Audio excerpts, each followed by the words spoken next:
Sir, మీరు rebuild పేరుతో రాష్ట్రానికి అంటే దావోస్ వెళ్ళి పెట్టుబడులు తేవడం కావచ్చు, పారిశ్రామికతను తీసుకొచ్చే ప్రయత్నం మీరు చేస్తున్నారు. వైసీపీనే మా పార్టీ ఎంపీలు వరుసను విడుతూ ఉన్నారు. ఏంటి అలా చూడాలి? వాళ్ళ పార్టీ వాళ్ళు పారిపోతున్నారనుకుంటే మన దానికి సమాధానం మన దగ్గర ఏం లేదు. కొన్ని రాజకీయ పార్టీల్లో కొన్ని వస్తూ ఉంటాయి. నమ్మకం అనేది ఉంటే ఉంటారు, లేకపోతే వాళ్ళ దారి వాళ్ళు చూసుకుంటారు. వాళ్ళకుండే మార్గాలన్నీ కూడా. I don't want to comment much on that is there internal affair. That reflects ఆ పార్టీ యొక్క సిచ్యువేషన్, ఐ కెన్ సే. అంతవరకే. Beyond that I don't want to comment anything on that.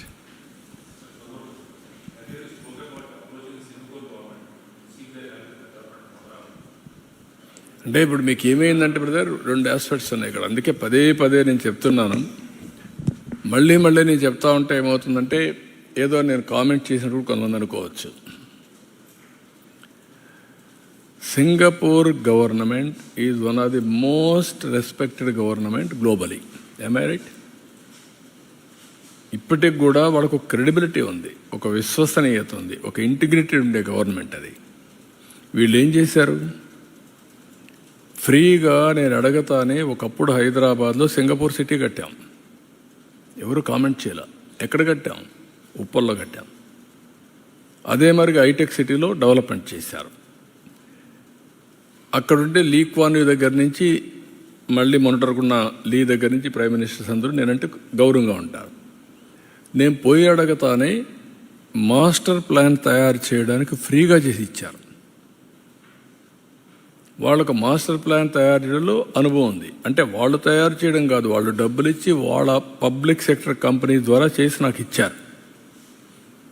ఇచ్చిన తర్వాత సీడ్ క్యాపిటల్ కొన్ని దగ్గర develop చేశారు.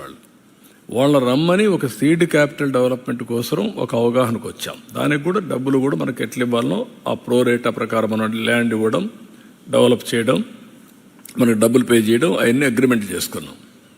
అది కూడా ఛాలెంజ్లో స్విచ్ ఛాలెంజ్కి వెళ్ళాం. చేసిన తర్వాత వాళ్ళ మీద అలిగేషన్స్ పెట్టి కేసులు పెట్టి వాళ్ళ మనుషుల మీద వాళ్ళు పారిపోయే మొత్తం వదిలేశారు. బ్రాండ్ ఎంత నాశనం అయిపోయిందండి. ఇది మళ్ళీ ఆంధ్రప్రదేశ్ రావాలని నా మీద అభిమానంతో వచ్చారనుకోండి, ఎందుకు వస్తారు ఇప్పుడు? దే టేస్టెడ్ ది ఇది కదా వామ్త్. వీళ్ళు చేసిన అరాచకాన్ని చూసిన తర్వాత ఇక్కడికి వస్తారు. అందుకే నేను మీకు పదే చెప్తున్నా, ఏ రాష్ట్రంలో కూడా ఇలాంటి విషయాలు ఎక్కడ జరగలేదు. ఒక వ్యక్తి మీద కోపంతో వ్యవస్థని సర్వనాశనం చేయడం, ఎకోసిస్టాన్ని కిల్ చేయడం. నేను అమరావతి స్టార్ట్ చేశాను కాబట్టి అమరావతిని నాశనం చేయాలి. నేను పోలవరం ప్రారంభించాను, పోలవరం ఉండకూడదు, నామరూపాలు లేకుండా పోవాలి. ఎవరికి నష్టం?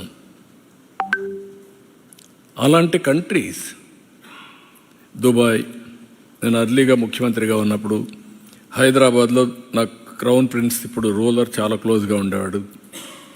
నేను ఆయన ఇన్ఫ్లుయెన్స్ చేసి ఎంఆర్ ప్రాపర్టీస్ ద్వారా విల్లాస్ కట్టి అక్కడ కన్వెన్షన్ సెంటర్ 7,500 మందికి ఇండియాలో first of it's kind convention centre with hotel with exhibitions మనం కట్టాం క్రాస్ సబ్సిడీతో. దేనికి పనికి వచ్చింది? అది హైదరాబాద్ డెవలప్మెంట్ పనికి వచ్చింది. లేదు ఇచ్చారు కాబట్టి మేము కొట్టేస్తాం, కూల్ చేస్తామంటే దట్ ఇస్ నాట్ కరెక్ట్. అదే ఇప్పుడు జరిగాయి.